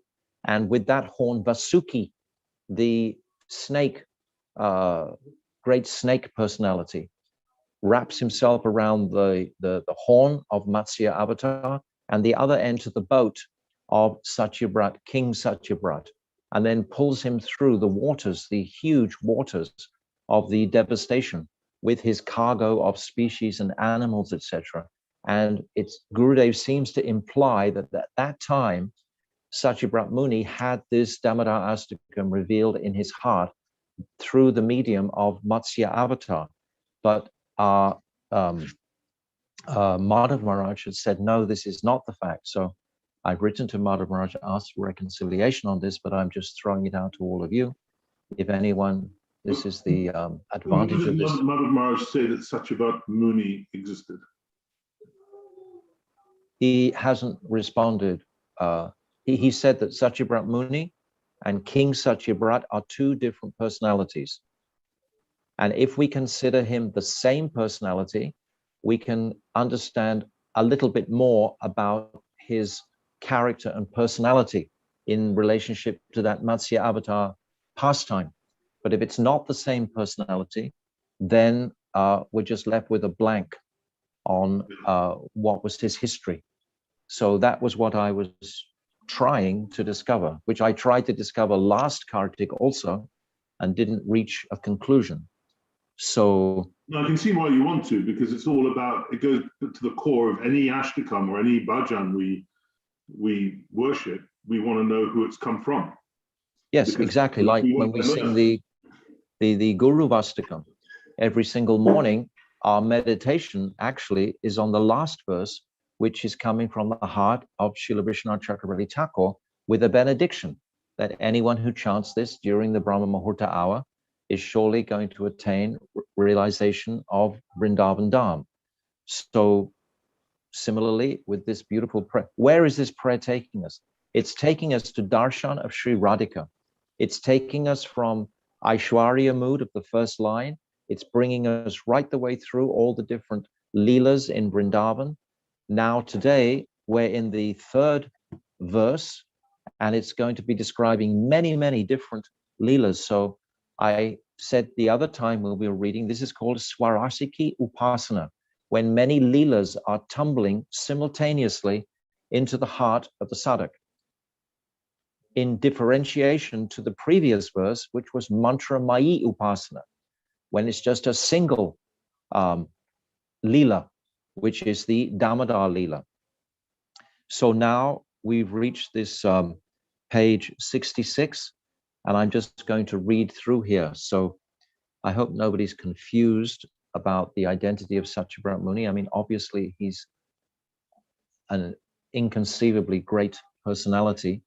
It's just trying to pinpoint him historically, which is what I would like to do. I'm curious about that. So now on page 66, we've come, Srila Gurudev has been describing many sweet pastimes. He described about the fruit seller we heard last time. We heard about Putana last time. And now Srila Gurudev is going to be describing other pastimes.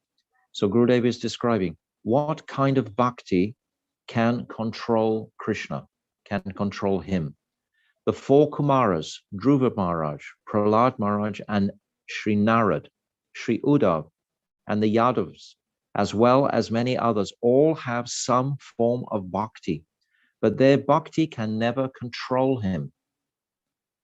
So this is a fascinating topic. What is that bhakti that can control Krishna? We're given understanding of this. This is remarkable. Aishwarya stila prem nahi mora prita. I am not pleased by love that is weakened by awe and reverence. This is from Adi Lila, chapter 4, verse 16 of Chaitanya Charitamrita. I've quoted this verse a few times. So Mahaprabhu, or Krishna's Kaviraj, is revealing this right at the beginning of Chaitanya Charitamrita. Devotees who have reverential love for Krishna stand before him with folded hands, offer him prayers. But if someone loves him with a mood similar to one of the Brijbasis, like Subal, Sridham, Madhu Mangal, Mother Yashoda, Nanda Baba, or above all, one of the Brajagopis, then Sri Krishna will come under his control. Among these Vrajabasis, the Braja Gopis are supreme, and among them, Sri Radhika is topmost. If someone's devotion to Sri Krishna is like the devotion of Srimati Radhika's maidservants, then he can control Sri Krishna completely. The following verses celebrate these facts. So this is a beautiful verse. Ananga Ranga Mangala Prasanga Bangura Brubam Savibramam Shashambramam Nriganta Bana Patanai Nirantaram Vashikrita Pratiti Nanda Nandane Kadakarishya Shiyamam Kripakataksha Bhajanam. How fortunate we were to be introduced to this bhajan. Who else was singing this bhajan 2 times a day in Braj, other than prominently in our Sangha? So we're most fortunate to have this influence. So the translation, O Sureshwari, Sarveshwari, mistress of all controllers, Radhika, on the stage of amorous sport, in the course of an auspicious discussion, you express amazement by curving your eyebrows like bows, and then suddenly firing the arrows of your sidelong glances, piercing the son of Sri Nanda with amorous delusion and bringing him under your perpetual control. When will you make me the recipient of your merciful sidelong glance? Isn't this amazing? Just to consider the glance of Sri Radhika and the potency on Sri Krishna. We can just for a moment consider and reflect in comparison the glance of Mahavishnu upon Maya Devi, which ignites all of these material universes and the entire delusion that we are struggling in as conditioned souls. That was a simple one glance from Mahavishnu. And now we're hearing in comparison to that, what is the nature of Sri Radhika's glance on Krishna? So we can progress it back. Even Sri Sita, the wife of Bhagavan, Sri Ram, could not control Sri Ram by her love. Sri Ram gave her up and sent her to the forest to live in exile. Srila Gurudev often says, can you imagine Krishna telling Radhika to leave Nanda Bhavan? Never. Sri Krishna, could Sri Krishna ever banish Sri Radhika from his house in Nandagan? I read that ahead. Srimati Radhika does not even live in his house with him. He becomes so nervous in her presence that he could never ask her to leave his house.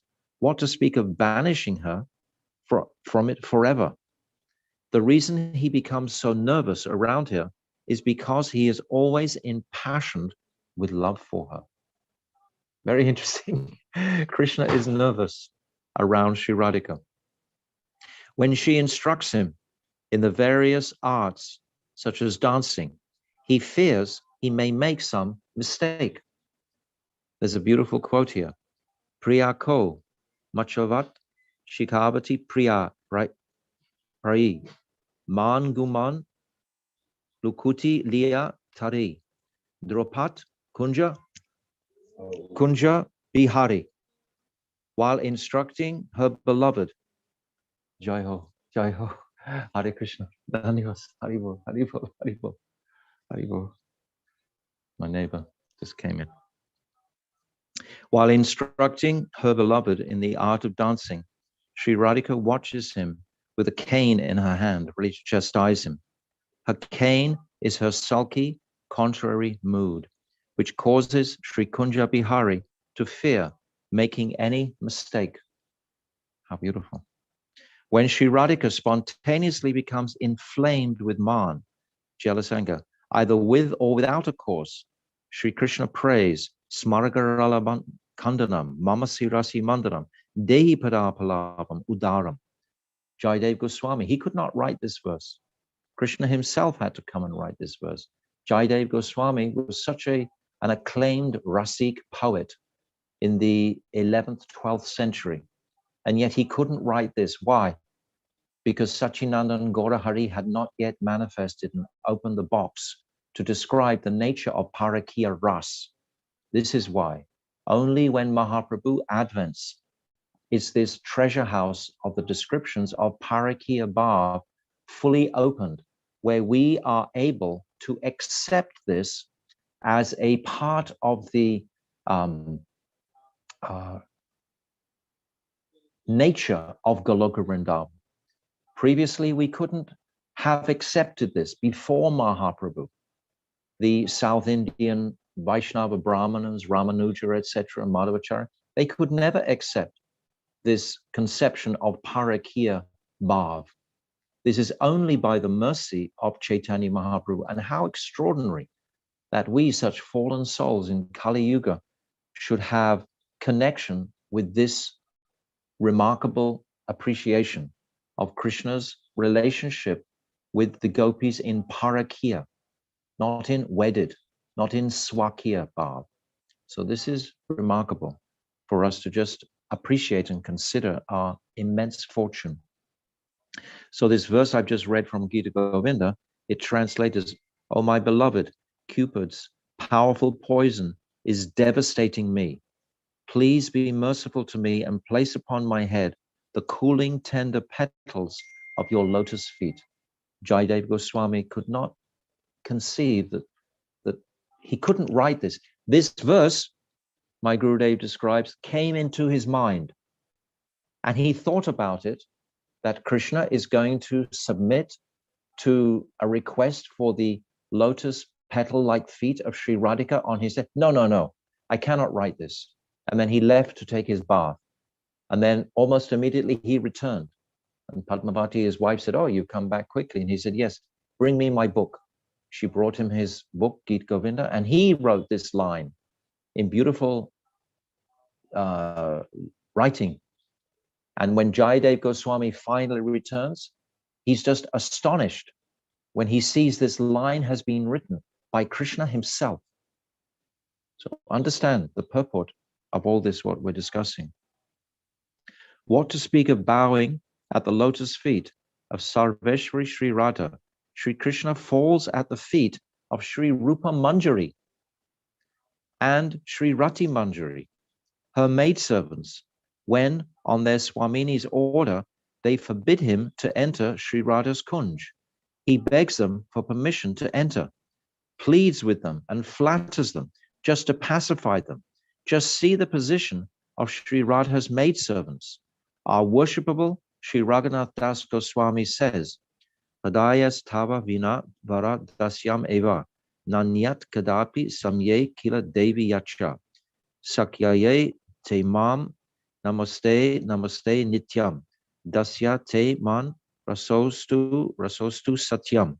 This is from the Vilap Kusumanjali.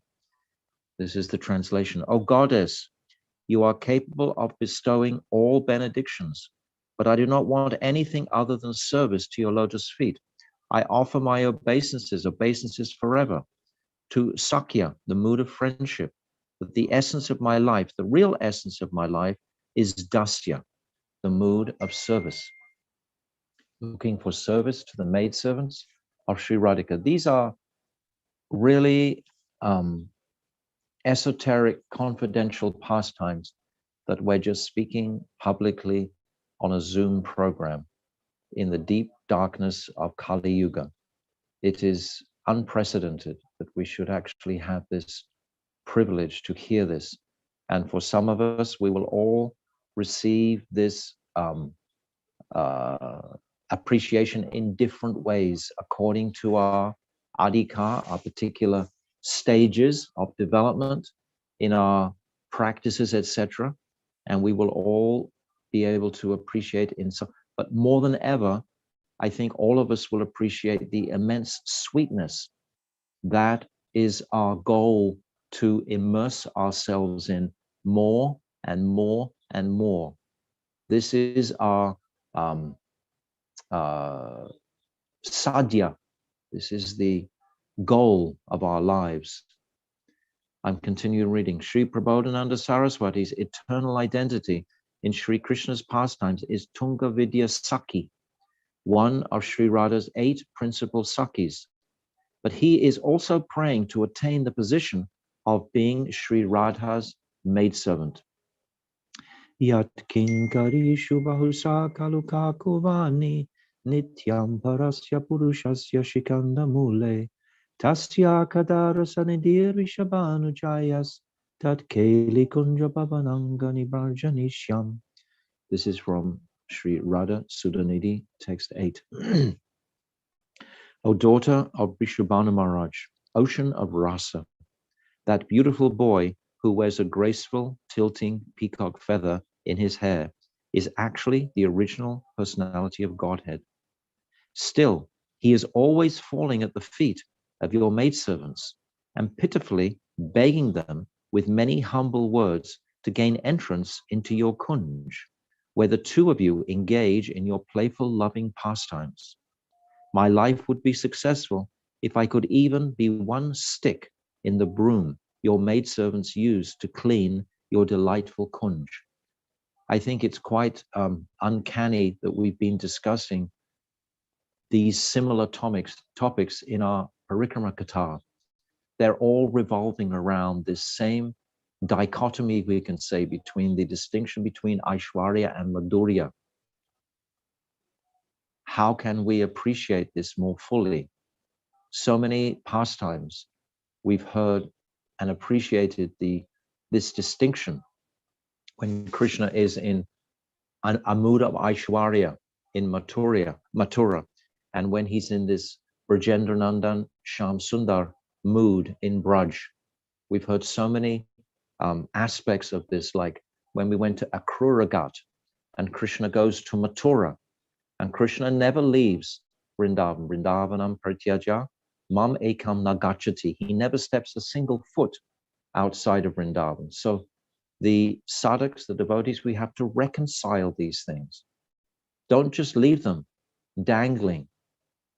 They can be reconciled when the sweetness starts to flood our consciousnesses more than the Aishwarya. What does Aishwarya engender? What is the quality of Aishwarya? Or what is the quality, rather, of Vaidhi Bhakti?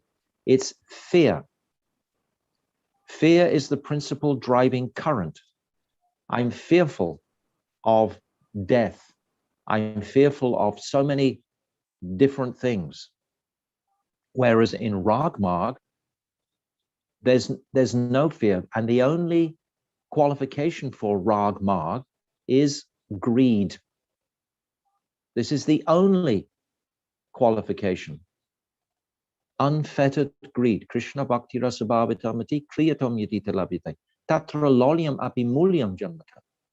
Janma shukritya na labhyate. That this greed, Rupa Goswami is explaining.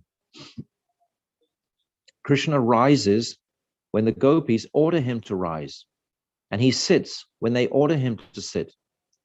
Chaya bara, chacha bhara, para hari, ko nachavan.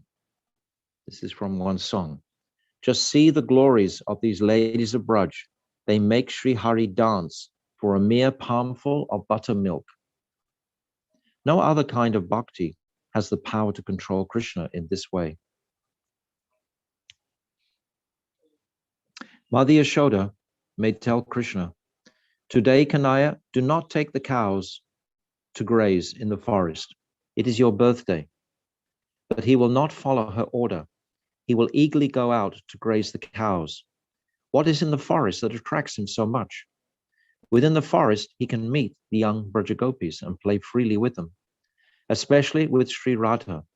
They meet together in secret places like Radha Kund, Surya Kund, and Kusum Sarovar.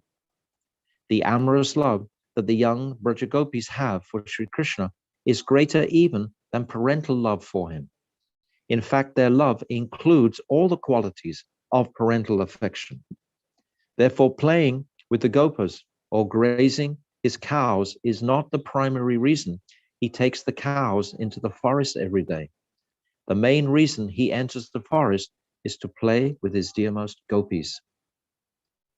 In Sri Chaitanya Charitamrita, Madhya Lila 8, verse 201, 204, Srila Krishna's Kaviraj explains that without the help of Sri Radha's Sakhis, Shri Krishna's amorous pastimes will never develop in someone's heart.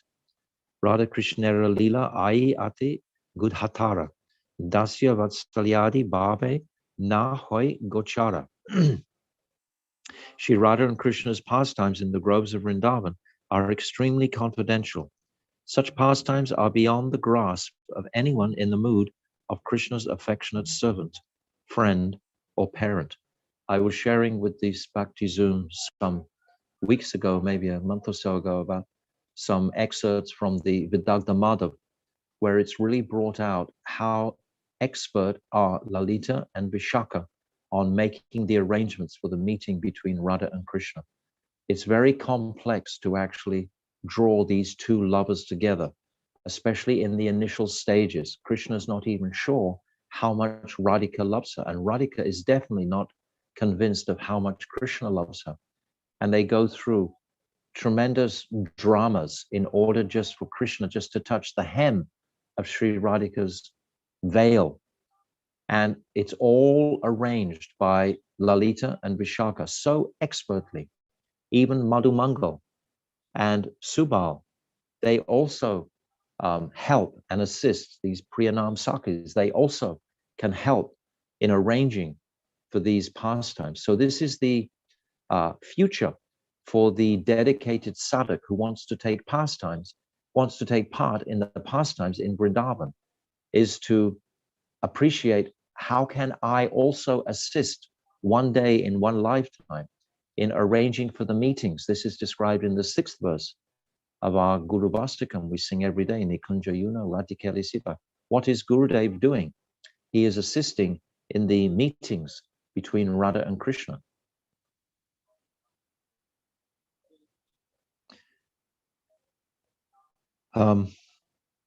Shri Radha and Krishna's pastimes in the groves of Vrindavan are extremely confidential. Such pastimes are beyond the grasp of anyone in the mood of Shri Krishna's affectionate servant, friend, or parent.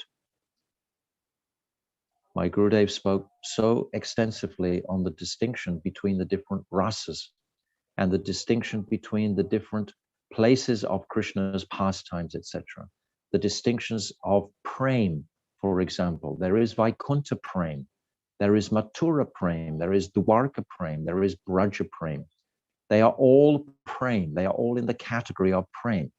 It's like Hanumanji, for example, in Ayodhya, he's considered a rag atmika bhakta, but he's not the same. It's not the same rag as is flowing in the currents of Vrindavan. So there is so much to appreciate about the different aspects of tattva within the rasa pastimes and within Vraja-mandala itself. This is the gift that Mahaprabhu has come to give through Srila Rupa Goswami Pad.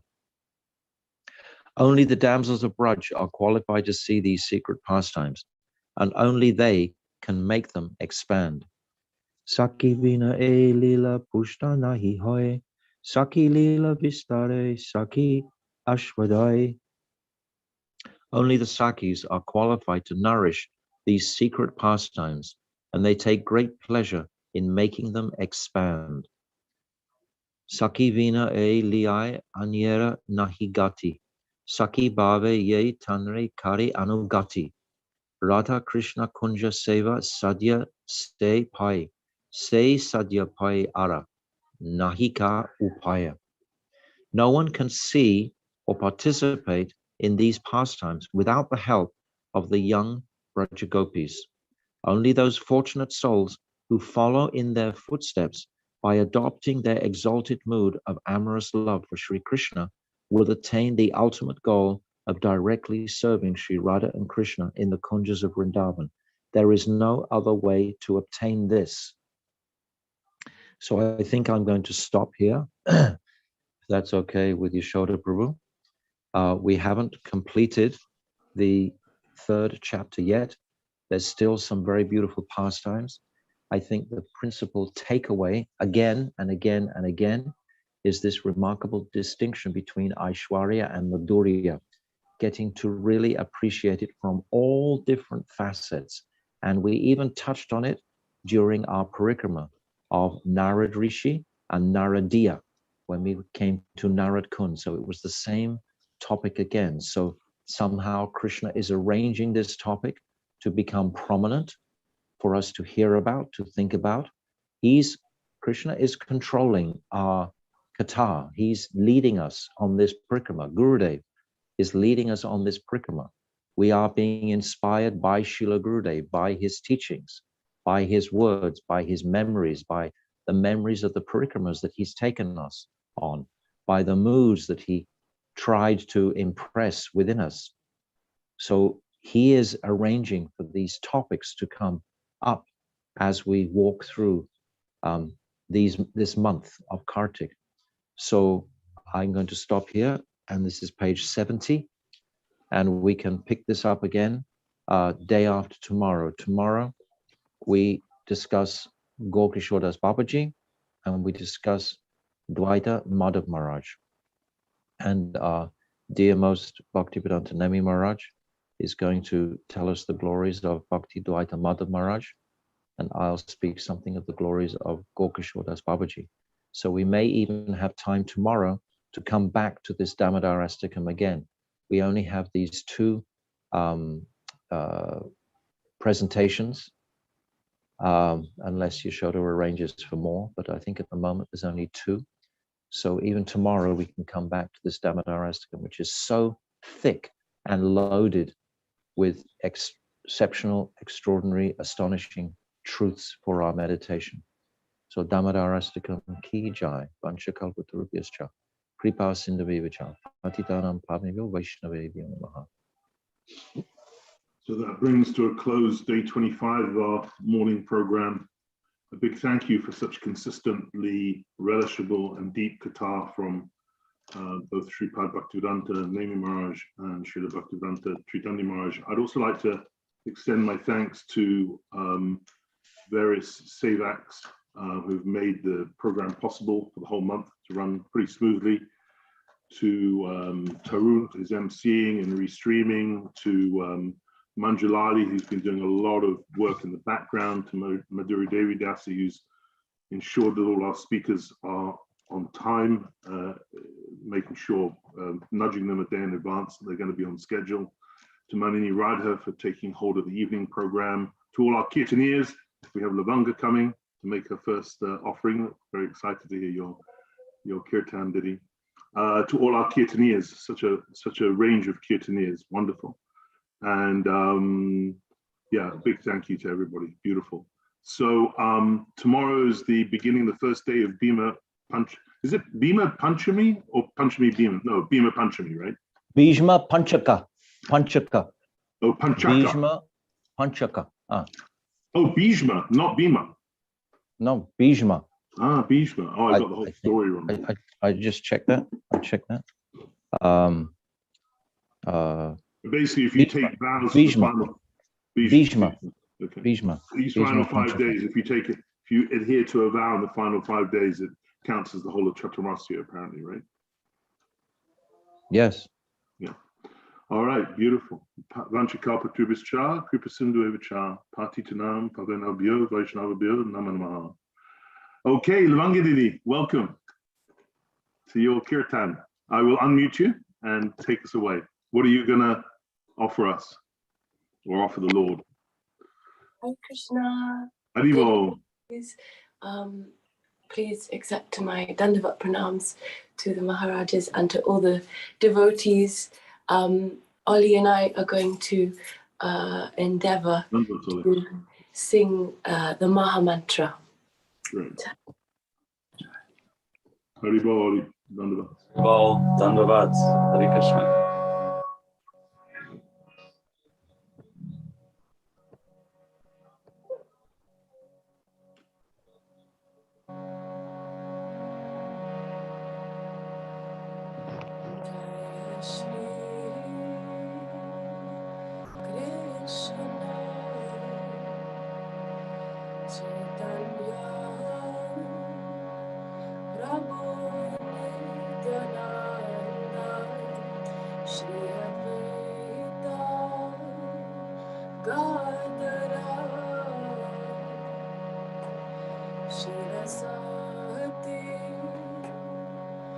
Gora Bhakta Vrindavan, Jaya Shri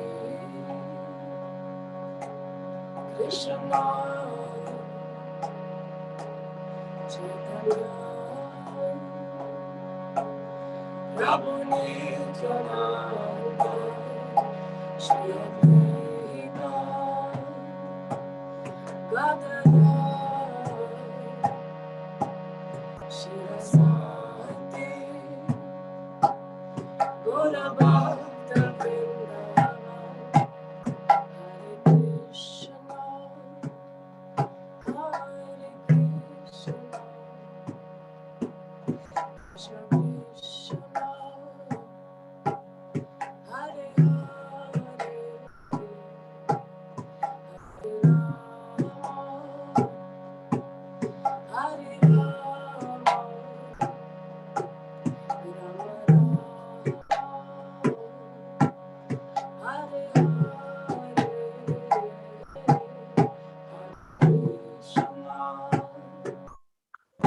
Hare Krishna Hare Krishna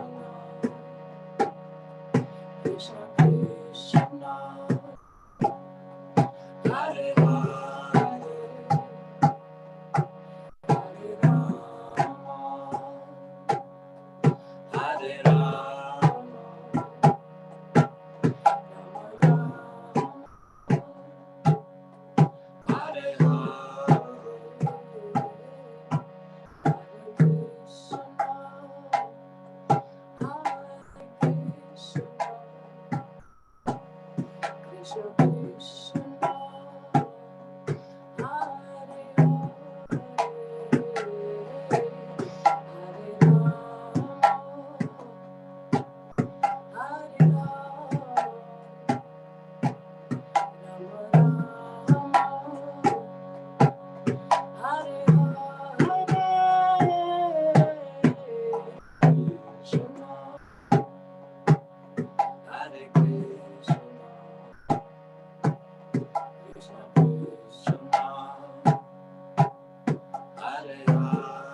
Hare Rama Rama Rama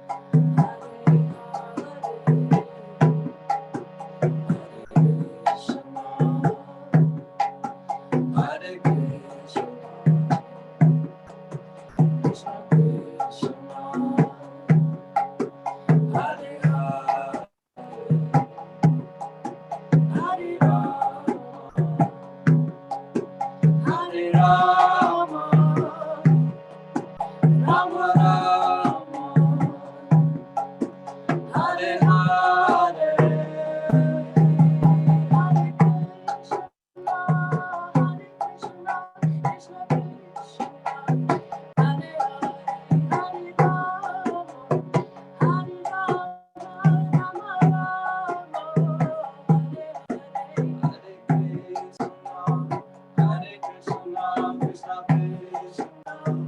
Hare Hare Hare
Krishna, Hare Hare, Hare Rama, Hare Rama,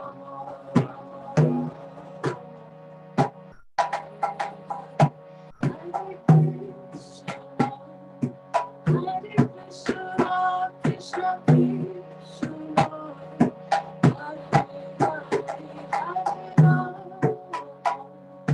Hare Rama, Rama Rama,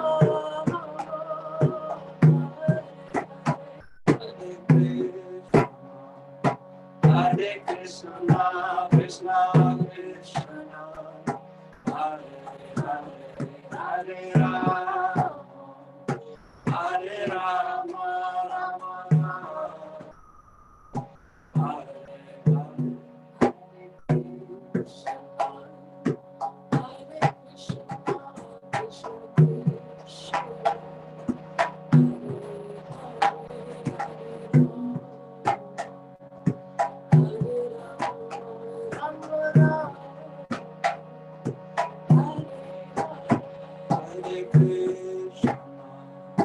Hare Krishna, Krishna Krishna, Hare Hare, Hare Rama, Hare Rama, Rama Rama,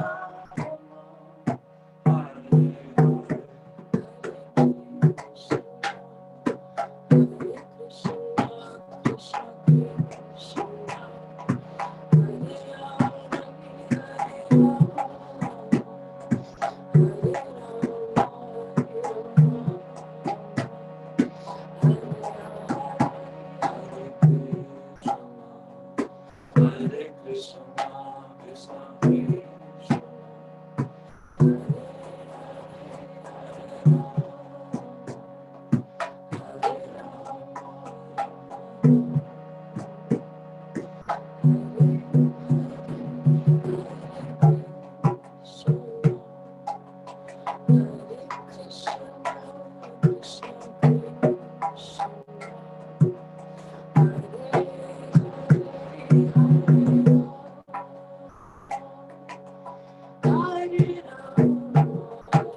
Hare Krishna, Krishna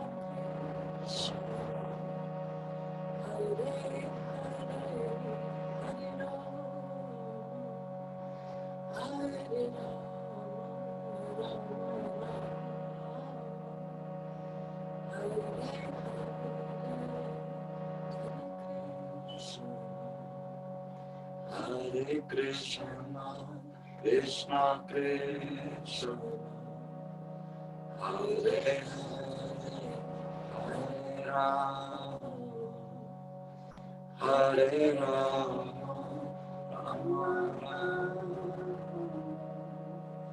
Hare Hare.